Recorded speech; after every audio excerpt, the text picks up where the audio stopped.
വത്തിക്കാനിലെ saint Peter's സ്ക്വയറിൽ അക്ഷമരായി കാത്തുനിന്ന ആയിരങ്ങളെ ആവേശത്തിലാഴ്ത്തിക്കൊണ്ട് സഭാ ചരിത്രത്തിലെ 267ാമത്തെ പാപ്പ വിശുദ്ധ പത്രോസിന്റെ മാന്ത്രിക കവാടത്തിൽ ഇന്ത്യൻ സമയം രാത്രി 9:41 പ്രത്യക്ഷപ്പെട്ടപ്പോൾ ചരിത്രം വഴിമാറുകയായിരുന്നു.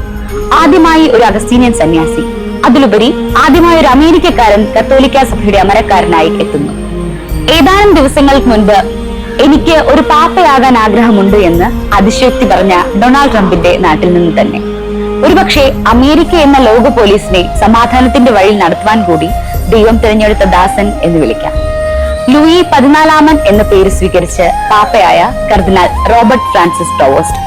67കാരനായ പുതിയ ഈ പാപ്പയുടെ ജീവിത വഴികൾ അറിയാം, ദർശനങ്ങൾ അറിയാം. ഐര മീഡിയ മിനിസ്ട്രിയുടെ ഈ അധ്യായത്തിൽ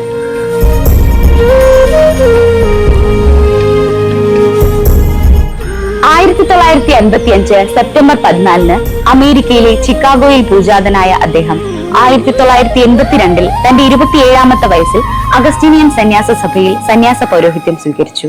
ലൂയിസ് മാർട്ടിൻ, ജോൺ ജോസഫ് എന്നീ 2 സഹോദരന്മാർ. അമേരിക്കൻ ഐക്യനാടുകളിലെ സുരക്ഷിതത്വത്തോട് വിട പറഞ്ഞുകൊണ്ട് ആടുകളുടെ മണമുള്ള ഈ ഇടയൻ പിന്നീട് പെറുവിന്റെ അജപാലന പ്രവർത്തനങ്ങൾക്കായി നീക്കിവെച്ചത് 2 പതിറ്റാണ്ടുകൾ. 2014 പെറുവിലെ ചിക്കലോയ രൂപതയിൽ മെത്രാനായി അഭിഷേകം ചെയ്യപ്പെട്ടു. പെറു ബിഷപ്പ് കൗൺസിലിന്റെ വൈസ് പ്രസിഡന്റായും ബിഷപ്പ് കൗൺസിലിന്റെ സ്ഥിര അംഗമായും സമാന്തര സേവനം.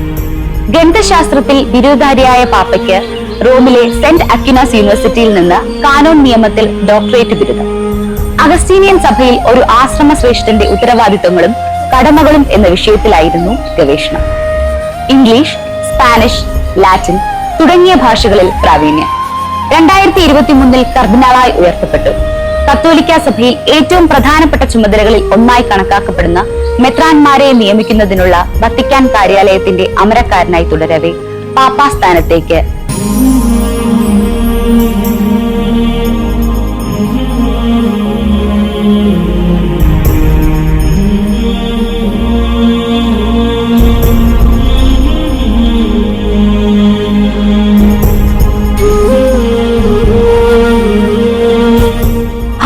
അഭിമാനിക്കാം.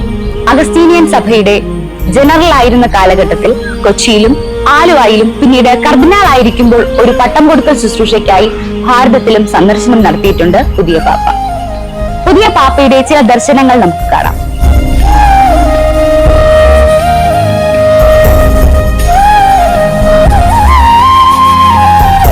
വിശുദ്ധ അഗസ്റ്റിന്റെ പാരമ്പര്യത്തിൽ നിന്ന് വന്ന ആടുകളുടെ മണമുള്ള ഇടയൻ. സെലിബ്രിറ്റി പരിവേഷം അധികം ഉണ്ടാകാനിടയില്ലാത്ത പാപ്പ. മുൻപേ കടന്നുപോയ പാപ്പമാരോട് സമരസപ്പെട്ടു പോകുന്ന പാപ്പ. പല വിഷയങ്ങളിലും ഫ്രാൻസിസ് പാപ്പയുടെ നിലപാടുകാരൻ. സ്ത്രീ പൗരോഹിത്യം, ലൈംഗികത തുടങ്ങിയ കാര്യങ്ങളിൽ സഭയുടെ പരമ്പരാഗത നിലപാടുകളോട് വിധേയത്വം.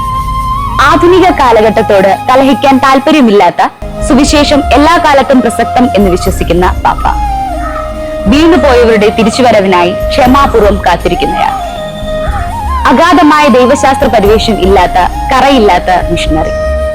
2 സഹസ്രാബ്ദങ്ങളായി സഭ തുടരുന്ന പാരമ്പര്യങ്ങളോട് സമരസപ്പെട്ട് ഈ പാപ്പ നമ്മെ നയിക്കട്ടെ.